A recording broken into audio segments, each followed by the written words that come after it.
Welcome back to the next episode of the Willys Kingpin Hellcat build. I still haven't really figured out what I want to call this thing. HellUvaWillys sounds good, but at the same time, it's not fancy enough. Today we're going to go through and start putting the steel into the doors and getting stuff set up to get the glass in. I do have my remote keyless entry system, and I do have our sewer slide safety latch, and we need to get the steel in the back here as well. I'm not sure how far I'll get on this today. This might be a little bit of a longer episode because I am going to try and show one full side and then probably a sped up version of that side, or not even worry about it because it's just the same exact thing as this side. I'm Zach Leber. This is the laboratory. Let's get to work.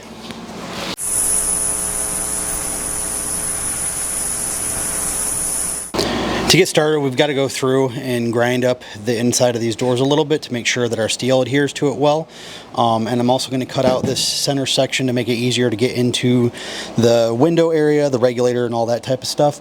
And then what we'll do is, once it's ground, we'll get our steel glued in and probably just get a measurement for what we need to get the steel crossbeam put in as well.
Now that we've got our steel installed up on the top of the door here, it will get bolted in a couple spots. It's not going to be like a huge issue.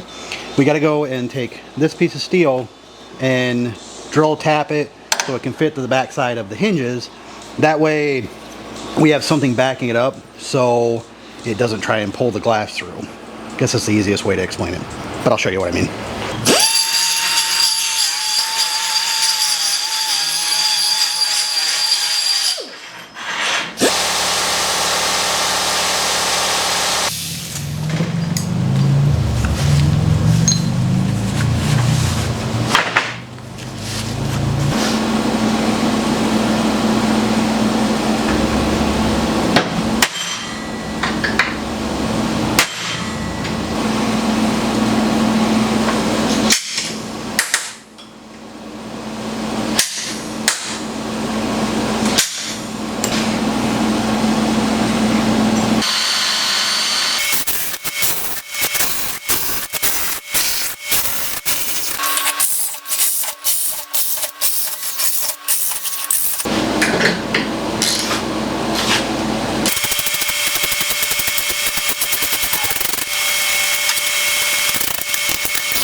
Okay, so, this is our regulator for the window.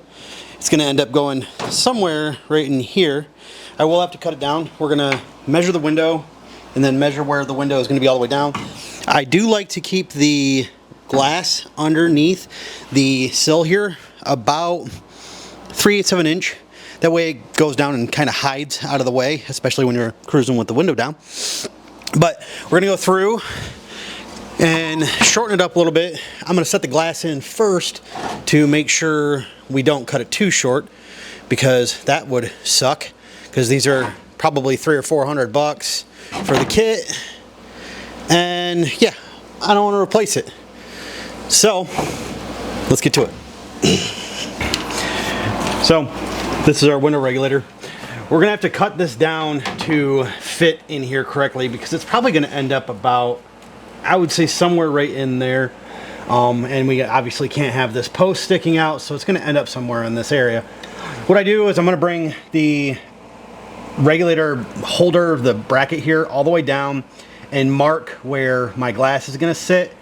And then that way we can make sure that we're not bringing it down too far or keeping it up too high, because we don't want the glass to, when it's all the way down, to sit above the sill here. What we're gonna do is make it so the glass can sit, I would say, about 3/8 of an inch underneath the windowsill. And that way it just hides it away when you're just cruising. If you want your arm out the window or anything like that, you're not resting it on top of the glass, because that can get uncomfortable.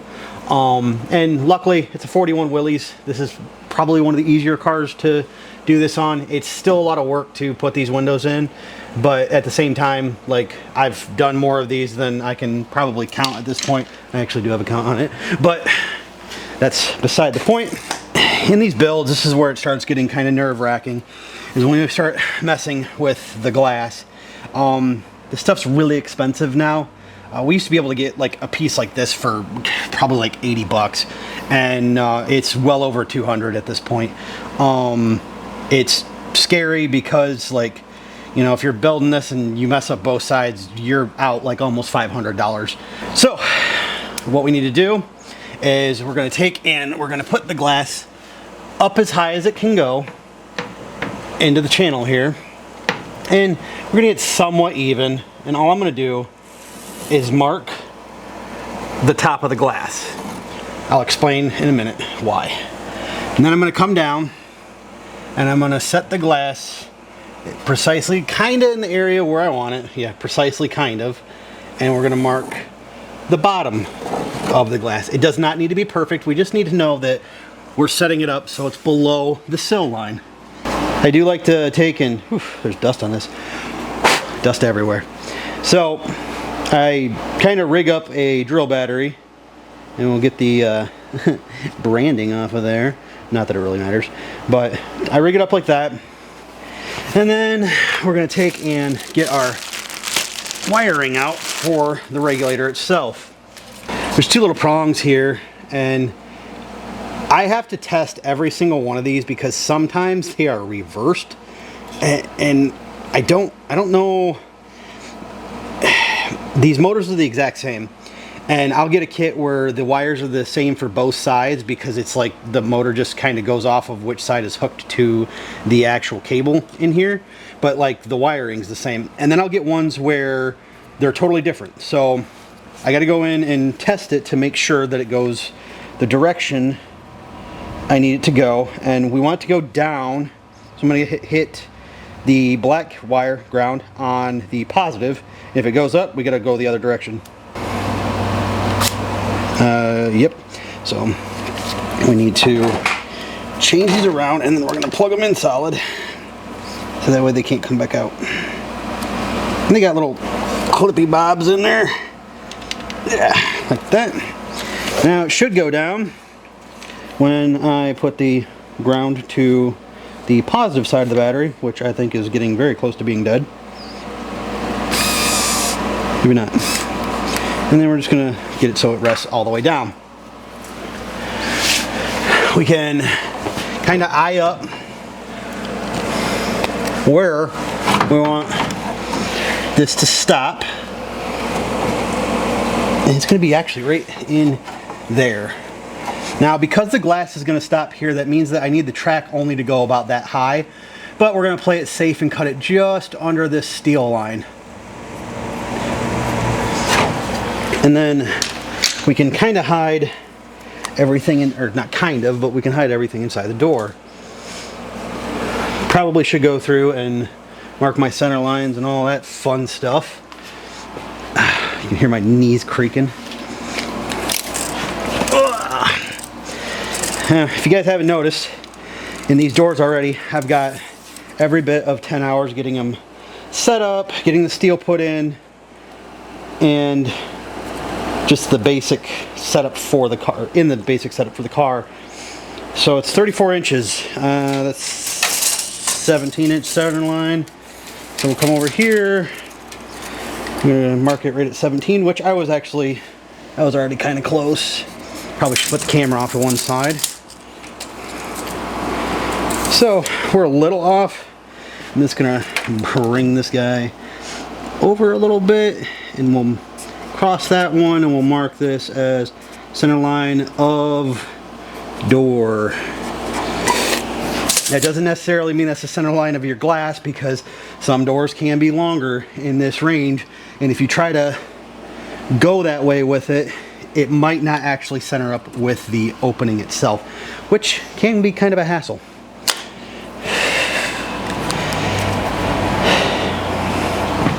And then I'll mark the center line on the glass, but you guys won't see that because I don't feel like moving the camera for one little mark. Glass should be, hang on, should be right around 31, yep, 31 and a quarter. And that is going to be, what, 15 and 5/8. Put our little center line here. We'll mark that as CL 15 and 5/8. Correct. All right. So now what we're going to do is we'll chop the regulator down and get a degree off of the full car here. That way we don't want to accidentally set our regulator like on like a 2-degree difference from here, because then it would mean that the regulator is forcing this way when your track is going up and down. So it's going to start like as it starts coming up, it's going to start pushing into the front of the track here, and we don't want to do that because it's going to start pushing against the motor on the regulator, and it can burn it out. It won't be quick, but you'll be able to notice like that it does it. We just want a nice solid movement up and down, or straight movement I guess is a better term, and just make it so it goes nice and straight up and down. Now what we'll do is we'll put a degree finder on this sill here. We'll put one on the floor, that way we can kind of see where everything's lining up at, and then we'll run the degree finder on the side of the regulator. You're going to notice too that I got this big gap here.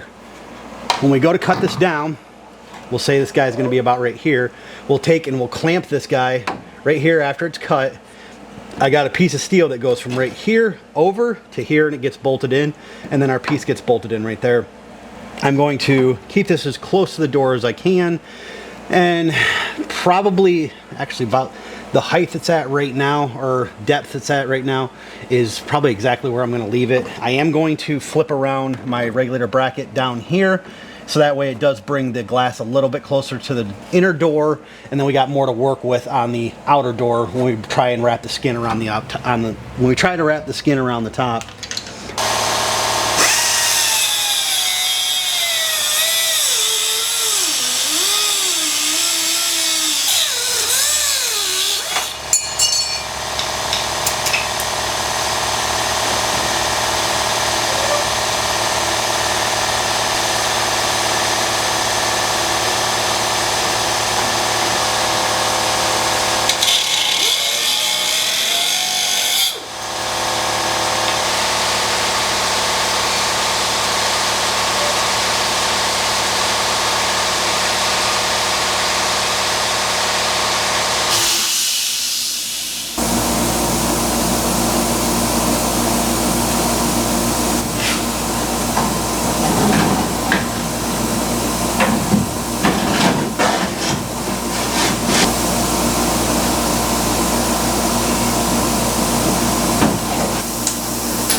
Okay, so this part's kind of important.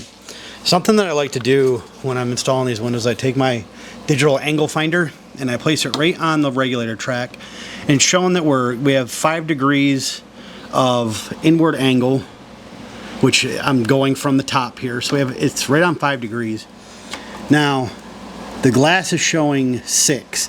So that means I need to take the top of the glass out a little bit because we want to keep this thing in line this way, but we also need to keep it in line this way. So like it needs to fall into the car at the same rate or degree.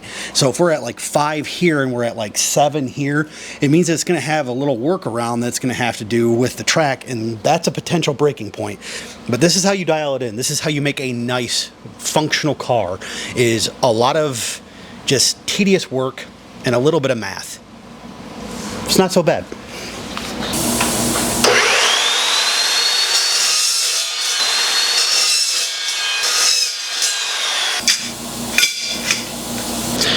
Got this tracking here.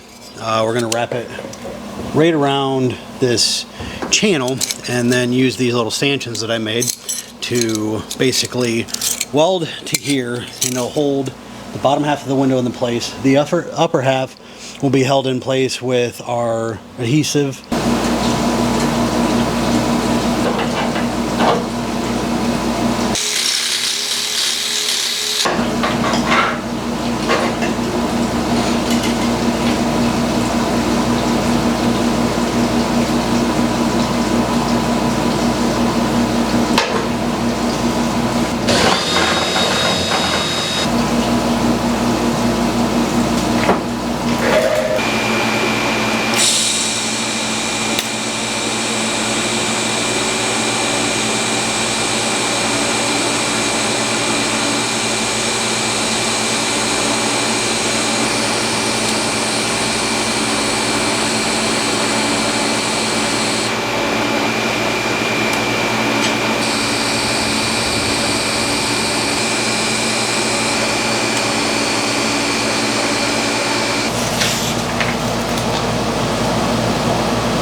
Instead of making this into 3 videos, I decided just to kind of compile it into one big video on this assembly.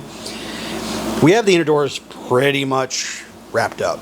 I will be putting the remote keyless entry in later. I made a pretty cool kit on a exterior install, so it's like a plate that just goes in from the outside, bolts in, super clean, and it's serviceable, which is something that we need. I have the track done, I got the channel in, adhered, regulators in, our steel kit's in, latches are in, everything's pretty much ready to go. So now we have to go and start fitting up this door skin. And as you can see, it's not perfect, but with a little bit of work we can get it in there exactly the way we want it and get it glued up.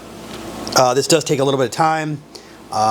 You're definitely going to want to have some patience with this part because this is like super important for how the overall look of your car is going to be down the road after paint and all that. And this will actually help the body shop have a little bit of easier time to get your car in a primer and get it painted.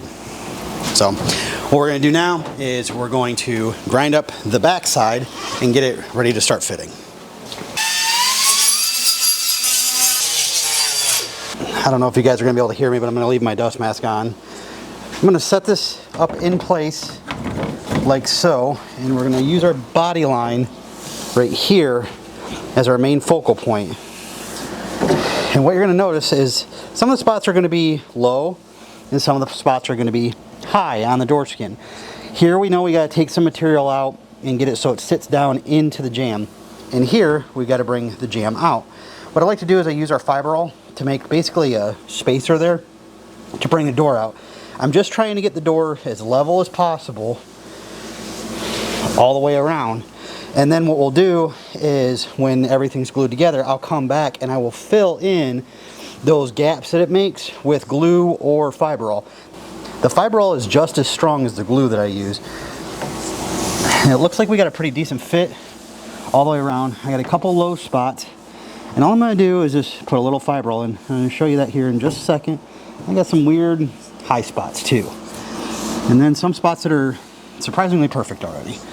So I'm going to add a little bit here. And I just use the dust to show that I have a low spot. Here, through here, and then right here, she's hanging up. So what I want to do first is see if I can get it to go back, which I can't because there's a couple little nubs in my way. But I don't want to take it too far back because I don't want to mess up the gap all the way around. So what I'm going to do instead is I'm going to take a little bit off of this lower corner. And I'm just going to use my finger to make a nice little line and then rotate my hand. So that way we know just to take a little spot off. We're not going to take all that material off because that would be too much.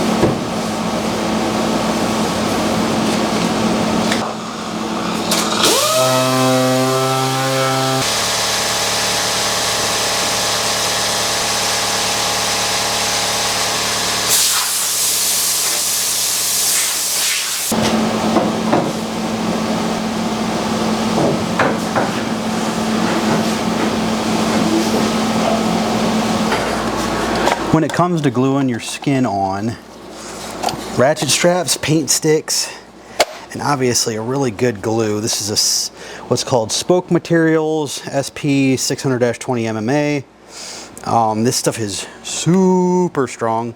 It's got a 20-minute reaction time or gel time. I actually don't really know what the term is. But we'll have 20 minutes to kind of screw around here and get this thing perfectly set the way we want. And sometimes the glue doesn't fully catch on some of the different angles and stuff that we got like up on the top of the door. That's honestly okay. We're going to come back in and we're going to fill all the gaps and anything that's left, and then we're going to body work everything so it looks really nice when it's all done. And it's also not going to separate. There it goes. It's just a little bead, but we're going to get it on here. And I like to do small circles in the bigger areas. That way we can build it up without having to rush it out super fast. You have 20 minutes, and with this kind of thing, that is definitely enough time. So as we get up around this top here, we're going to take extra care not to get the glue mashed into the door jamb, because it's not fun getting the door to break out if you accidentally glue it right to the jamb. And I'm probably just rambling at this point. Like I said, we're going to go back and we're going to fill everything in that's left over, so we have nothing to worry about. And you can see I'm just kind of rotating my gun around, just getting a nice bead put in. Now it's time to put the skin on. I like to start in one spot, mainly a body line, and I'll get it somewhat close and then walk the other part of the door into place. You can see I already have one of my trusty ratchet straps here set up and in place.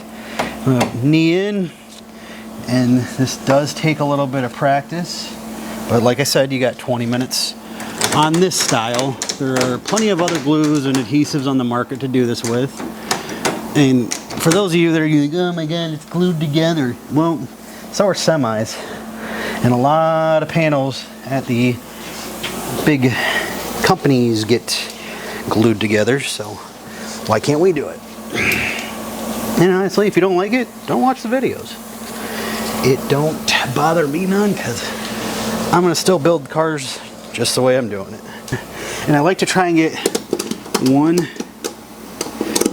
underneath the door, so that way if it tries to let loose while we're trying to work everything, it doesn't actually slide out from the bottom. But man, it went right into where I wanted it.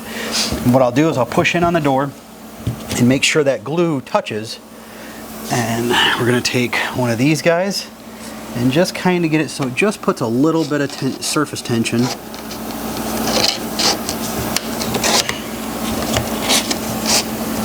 And pretty much use anything I got. I normally have paint sticks and I forgot to grab some today, but that's okay, because we got plenty of other weird things around the garage that can work just as good. Take this guy here, get him to push in on that door a little bit, and perfect. Okay, so all through here we're fantastic. Now you can see that my body line is a little low. I'm going to come up top and I'm just going to push up a little bit just to get her right where I want. And she is almost dead nuts across. A little bit higher on the front. Make sure this guy's not going to fight me. Man, that looks good. I can make it better though. Yeah, right there. Sweet. Okay. So everything right here looks really nice. Either at the front of the door, I got a little bit of a spot that is sticking out. It's right here. And we just want to get her to pull in. This glue will definitely hold it in place. It's nothing to worry about. Something else you want to kind of pay attention to is make sure that your sill's in line. So that's something that can get forgotten about, and then if you want the car to be perfect, you're going to have to go in and fix it later. But you can save yourself a lot of work by just taking your time, not panicking, and getting everything perfectly in line the way you need it. Let's have a couple pieces of oak laying around. This will put tension on the top of the door for us. We're gonna give her one more click. You do not want to put too much tension on this, because you actually can break the window if you tighten this too much. And put another couple right there. We're just going to kind of poke around. Man, this looks really good. Yeah, I'm really happy with that. And we don't have a lot of movement in the door. The body line looks great. It looks really close. And you just want to keep stepping back, taking a look around, take your time. We probably have only been gluing for 8 or 9 minutes at this point, and don't freak out. Once you freak out, that's when it's all gonna go to hell. But yeah, we have a nice gap all the way around the window, and I'm gonna come back in eventually and clean this up really nice, so we just got a nice seamless opening that just looks like the window just kind of glides in there. I'm really happy with that. Because I have no patience and I don't feel like waiting until the next time I can actually work on this car, I decided that I'm going to come out here and get the ratchet straps off and actually see this door skin without everything holding it up and wrap up this video. So we're going to go through, we're going to take the ratchet straps off in reverse order than the way I put them on, and we're going to see how she looks. And a little trick is when you're doing all your adhesive is to check your mixing tube to make sure that it's dry, and that way you don't try and pull this apart too soon. But I know she's been sitting for about 3.5 hours at this point, and trust me, it is more than ready to come apart. But it looks phenomenal. I'm really happy with how clean I was able to get everything put up here. We got really nice gaps, or sorry, spacing. Nothing's really sticking out far or anything. Our glue grabbed everywhere really well. It just looks really nice. Now, if you remember from earlier in the video, I said I wanted to try and keep the body gap as tight as possible, and you can see I did pretty well. Now what I'll do is I'll come back through with the gauge that I make on my 3D printer and basically cut everything so it's perfect all the way around. I have one spot right here that I don't really like because it's a little bit more open. What we'll do is from the back side, I'll come in, put some glass in there, clean it up really good, and just make it look perfect. I'm really excited with how this car is coming out so far. It's starting to really come together. I think I forgot to show you guys how to put the fender on, so we'll work on that on the driver's side next week. This fender is almost fully installed. I just got to put the front bolts in and kind of get it centered up a little bit more. It's sticking out a little too far in a couple spots, and it just isn't looking perfect yet, but we'll get there. Other than that, the car's starting to really come together fast. I got past the floor and the firewall situation, and that was a lot of work because I couldn't get it right. But now that the floor's done, I can just kind of blow through. This is the stuff that I can blow through really quickly. Overall, I have about 17, 18 hours in this door alone. It'll kind of give you a gauge for like how long it'll take you to do it if you decide to build one yourself. Keep in mind, I've been doing this for almost 2 decades at this point. That sounds awful when I say that out loud. Holy cow. But yeah, like, obviously, this is something that can be done. You can use this video and my other videos as resources on how to put your car together, and just got to dive into it. You just got to dive into it. Like, there's no right way or wrong way to do it as long as it stays together, I guess. Now, I mean, there is, you do got to have some sense of safety and stuff involved in these things as well. I am putting locking suicide safety locks and stuff in the doors. I meant to do it before I put them together, kind of forgot about it. Very simple situation to rectify, nothing to worry about. But yeah, I think that's it. I guess all there's left to say is I'm Zach Leber, this is Laboratory, and until next time, go build something. See you next time, guys.